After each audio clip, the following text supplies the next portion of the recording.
Saludos a todos. En este vídeo veremos algunas ideas muy básicas y generales sobre protocolos de comunicaciones. Si bien esta materia no forma parte de la asignatura Monitorización de Sistemas Fotovoltaicos, para entender de qué estamos hablando es conveniente tener claro una serie de conceptos generales sobre protocolos, arquitecturas cliente-servidor y lo que se conoce en general como torre de protocolos. Imaginad que tengo una entidad A y una entidad B, y que se quiere establecer una comunicación entre A y B, o sea, quiero transmitir información desde A hacia B. Digamos que A le hace una petición a B, y como respuesta, B enviará un paquete de respuesta hacia A. De forma que se establece un diálogo entre ambas entidades, entre A y B. Al igual que los humanos tenemos que usar un mismo idioma o lenguaje para entendernos, las computadoras, mejor dicho, los programas que se ejecutan en una computadora deben seguir un mismo conjunto de normas y reglas para que puedan establecer comunicación entre los mismos. Un protocolo no es ni más ni menos que un conjunto de reglas establecido que deben usar dos entidades que quieren comunicarse. En concreto, y en el ámbito de la ingeniería informática, los protocolos describen el formato de la información que se envía, o sea, los protocolos describen los paquetes o tramas de información que se intercambian los programas que quieren comunicarse. Se describen los distintos campos que componen cada paquete de información. Con esto me refiero a si el primer campo de la trama es un número entero, o un número en coma flotante, o una cadena de caracteres, etc. Y todo este tipo de cosas son las que se describen en lo que es un protocolo de comunicaciones. Pero no solo eso, en el protocolo de comunicaciones también se debe especificar los distintos tipos de tramas que se pueden enviar y sobre todo, para cada tipo de trama, las distintas tramas de respuestas que pueden darse. Cosas como si A le envía a B una trama de tipo X, pues entonces B le debe responder a A con una trama de tipo Y o bien con una trama de tipo Z.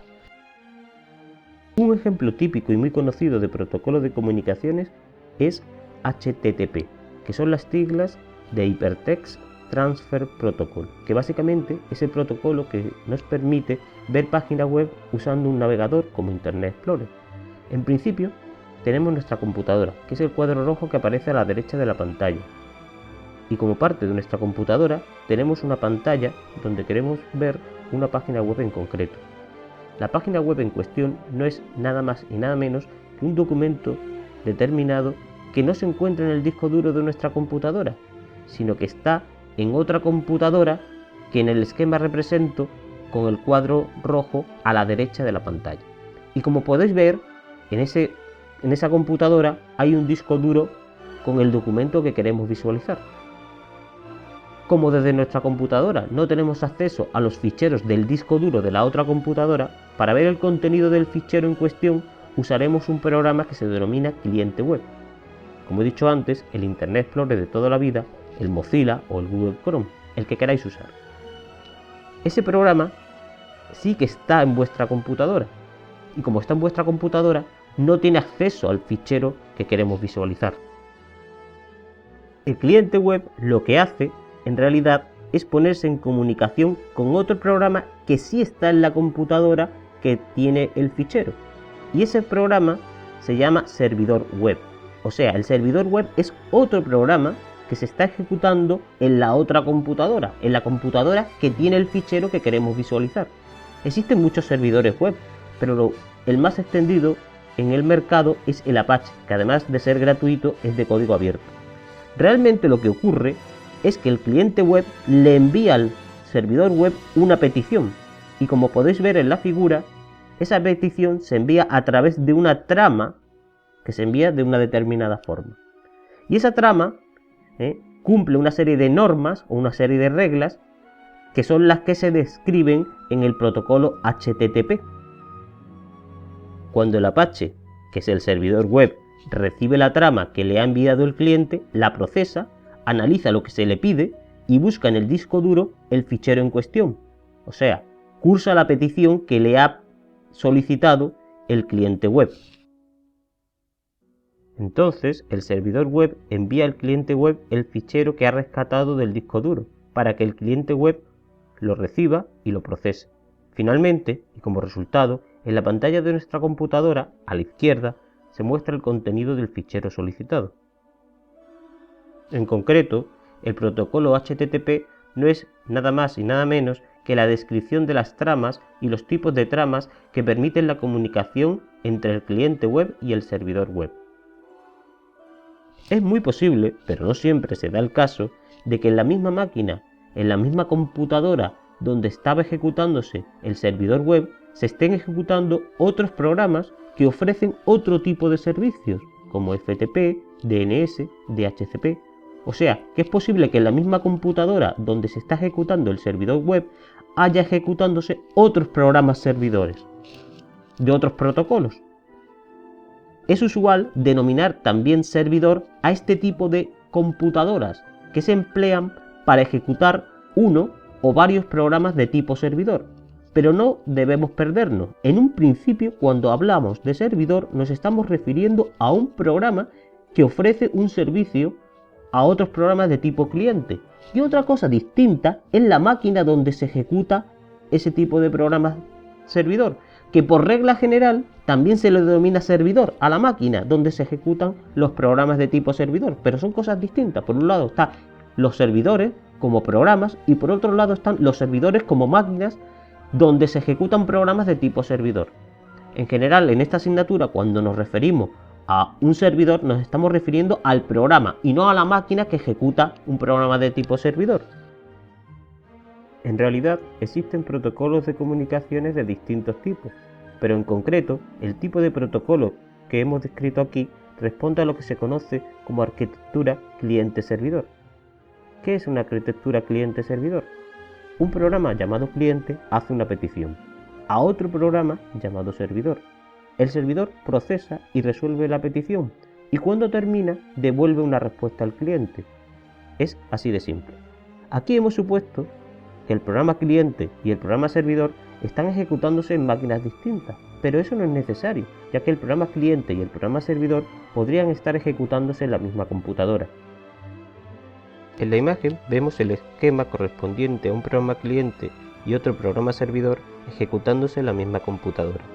Quizá en el caso de HTTP no es lo común, ya que las páginas web que nos interesa visitar estarán alojadas por regla general en otras computadoras.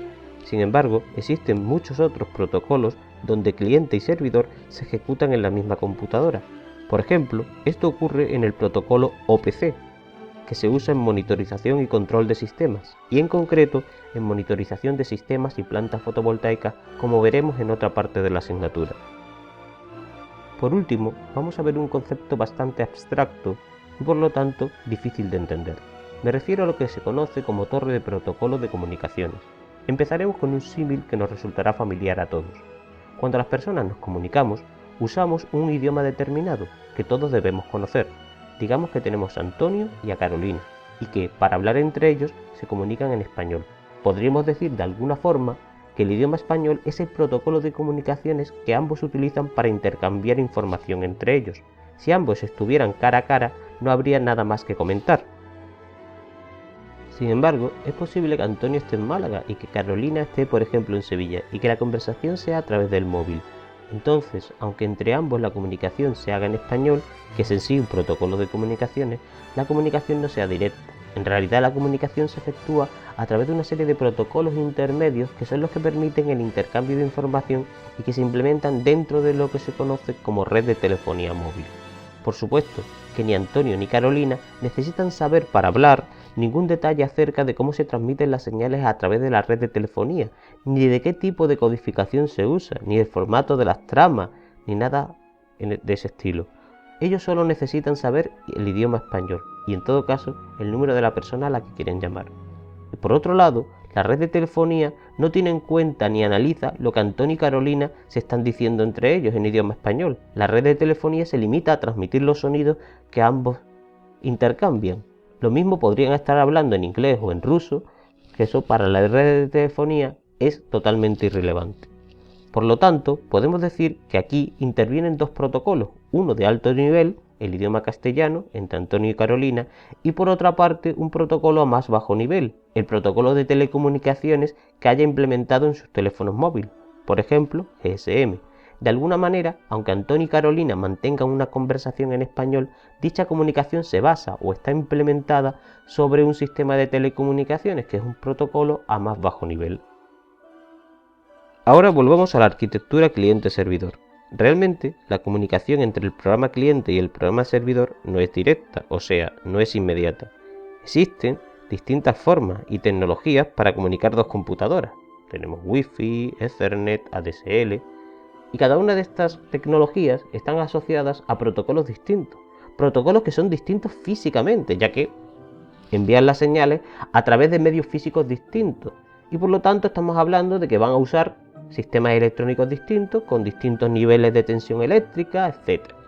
Sin embargo, y a pesar de toda esta diversidad, la comunicación entre el cliente y el servidor se establece olvidándonos, o sea, abstrayéndonos de detalles y particularidades propias de cada medio físico. O sea, el protocolo HTTP, por ejemplo, que hemos hablado antes, que sirve para transmitir páginas web, no entiende ni tiene en cuenta absolutamente nada acerca del medio físico que se usa para transmitir la página web, ya sea el que sea, ADSL, Wi-Fi, Ethernet, eso le da igual, tan solo tiene en cuenta detalles relativos a lo que es la página web en sí y el contenido de la página web que se quiere transmitir. Lo que ocurre es que entre cliente y servidor web se establece una comunicación que llamamos comunicación al mismo nivel y que esa comunicación se basa en las reglas del protocolo HTTP.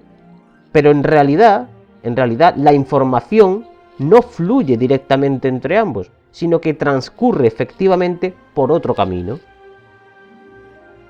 Aunque el programa cliente le envía una petición al programa servidor, en realidad no se la envía directamente, entre otras razones porque no sabe cómo hacerlo, ya que, como hemos dicho antes, el cliente web no sabe nada acerca de la red o del medio físico que usan ambas computadoras para conectarse. Entonces delega los detalles específicos de comunicaciones en otros programas, en otros servicios que sí están en la misma computadora y que sí saben cómo enviar información a la otra computadora. Normalmente el programa cliente le pasa la información que quiere transmitir a un proceso que implementa el protocolo que llamamos TCP/IP. TCP/IP, para el que no lo sepa, en realidad son dos protocolos, por un lado TCP y por el otro lado IP. Y que son los dos protocolos en los que se basa Internet y son los que nos permiten enviar información de una computadora a otra, aunque estén distanciadas miles de kilómetros y haya muchas computadoras intermedias entre ambas. Así que TCP/IP tiene sus propias reglas de comunicaciones, independientes de las que se han definido para HTTP, son dos protocolos distintos. En realidad, tanto en la computadora cliente como en la computadora servidor, los programas que permiten e implementan el protocolo TCP/IP se puede decir que están al mismo nivel, mientras que el protocolo HTTP está a un nivel superior. Esto quiere decir que para establecer una comunicación a nivel de HTTP será necesario utilizar o delegar en el protocolo TCP/IP. Realmente lo que ocurre es que la comunicación HTTP entre el cliente web y el servidor web se implementa usando o basándonos en una comunicación a más bajo nivel, donde ya tenemos en cuenta ciertos detalles relativos a las comunicaciones en sí, en concreto a la red que estamos usando, de forma que estos detalles no se tienen en cuenta o no es necesario tenerlos en cuenta cuando establecemos la comunicación a más alto nivel. Esto también significa que detalles relativos a lo que es el envío de páginas web, que son detalles de alto nivel, no le incumben al protocolo TCP/IP, que se encarga de enviar a la otra computadora el paquete o trama de datos que le entrega el cliente web, sin mirar y sin tener en cuenta el contenido que se le envía. Ahora bien, los detalles más específicos de cada medio físico, o sea, detalles relativos a si usamos Wi-Fi, ADSL o Ethernet y las particularidades propias de cada uno de estos medios, no las tiene en cuenta TCP/IP. Para gestionar a más bajo nivel, los procesos de TCP/IP delegan en otros procesos que se encargan de transmitir las tramas TCP/IP por cada medio físico en concreto. Aquí intervienen, por ejemplo, los drivers de la tarjeta de red o de la tarjeta Wi-Fi específica que tengamos instalada en nuestra computadora. Y es que finalmente es a través del medio físico cuando se produce la comunicación real entre los equipos. Solo cuando bajamos al protocolo de más bajo nivel es cuando hay comunicación efectiva. En resumen, en una torre de protocolos tenemos varios niveles, de forma que tenemos protocolos que operan a alto nivel, o también llamado nivel de aplicación, como por ejemplo HTTP. Estos protocolos son específicos para implementar cierta aplicación o servicio determinado y se diseñan en función de lo que se pretende conseguir, o sea, están orientados al objetivo de la comunicación en sí, aquello por lo que se ha establecido una comunicación. Sin embargo, otros protocolos operan a nivel intermedio. Nos referimos a los protocolos de red y de transporte, como por ejemplo TCP/IP. Estos se encargan de gestionar que los contenidos que proceden del nivel de aplicación lleguen a su destino correctamente y de forma ordenada, independientemente del número de nodos que haya, o sea, que estos protocolos de nivel de red se encargan de encauzar la información por una ruta de nodos intermedios. Y finalmente tenemos los protocolos de más bajo nivel, los que se conocen por regla general como protocolos de enlace y protocolos de nivel físico, que son los que se encargan de gestionar el medio real por el que viaja la información. Es donde realmente se da la transmisión de datos codificada de la manera más eficiente para cada medio en concreto. Es donde se tienen en cuenta detalles relativos al tipo de señales, niveles de tensión, donde se especifican los tipos de conectores, tipo de cable, etc. Bueno, y con esto terminamos estas pinceladas a lo que protocolos de comunicaciones se refiere. Recuerdo que, aunque todo esto no entra dentro de lo que es la materia de la asignatura, tenerlo claro es fundamental para entender algunos conceptos que vamos a ver en el tema 1. Muchas gracias y hasta la próxima.